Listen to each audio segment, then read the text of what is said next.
120 शब्द प्रति minute. Start. पांचवें वेतन आयोग की सिफारिशें लागू होने के बाद से देश में गंभीर आर्थिक और सामाजिक असंतुलन उत्पन्न होने का खतरा पैदा हो गया है। संभवतः इस वेतन मान की सिफारिश से देश की आबादी, जिसमें से 38 लाख केंद्रीय कर्मचारी कार्य कर रहे हैं, वे इस सिफारिश से लाभान्वित होने जा रहे हैं, लेकिन उसका खामियाजा पूरे देश के लोगों को भुगतना पड़ेगा।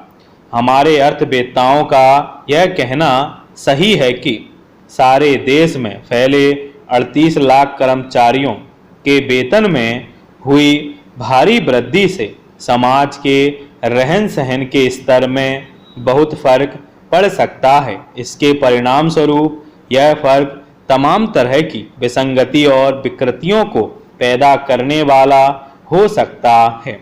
सबसे बड़ा फर्क तो प्रत्यक्ष तौर पर बाजार में पड़ता है। सामान्य तौर पर दुकानदार द्वारा अपने आप मूल्य वृद्धि कर दी जाती है, मकान मालिकों द्वारा अपने आप वृद्धि कर दी जाती है, दैनिक उपयोग की वस्तुओं पर स्वेच्छा से तत्काल कीमत बढ़ा दी जाती है।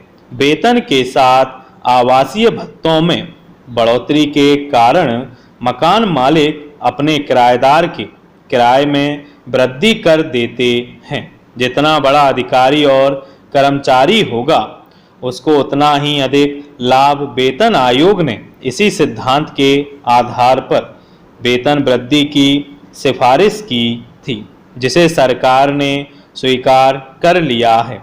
इस प्रकार 38 लाख केंद्रीय कर्मचारी, जो देश की कुल आबादी का 0.4% है, इस बढ़ोतरी से सरकार पर पड़ रहे बोझ को पूरा देश उठा रहा है। जबकि वेतन आयोग की सिफारिशें संशोधित रूप में लागू हो गई हैं, तो ऐसी स्थिति में सरकार पर 7100 करोड़ रुपए का अतिरिक्त बोझ पड़ सकता है। मेरे ख्याल से इस अतिरिक्त पड़ रहे बोझ को सरकार ने रसायन, दवा, कागज, खाद, तेल, दालें, इलेक्ट्रॉनिक सामान और धातु पर 3% आयात शुल्क बढ़ाकर आम जनता पर लाद दिया है। एक तरफ तो विदेश यात्रा शुल्क 2 गुना कर दिया गया है, तो दूसरी तरफ योजना गैर योजना खर्चे में 5% की कटौती कर दी है। रेल मंत्रालय ने भी रेलवे कर्मचारियों के इस बढ़ रहे वेतन से पड़ने वाले आर्थिक बोझ को आम जनता पर दैनिक उपयोग में आने वाली वस्तुओं के माध्यम से माल भाड़े में वृद्धि कर लाद दिया है।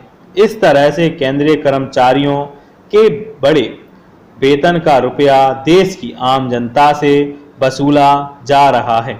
इस वेतन बढ़ोतरी के बाद देश भर में दैनिक उपयोग से लेकर अन्य दूसरी चीज़ों के दाम बढ़ चुके हैं। इस हो रही बढ़ोतरी की तरफ सरकार को ध्यान देना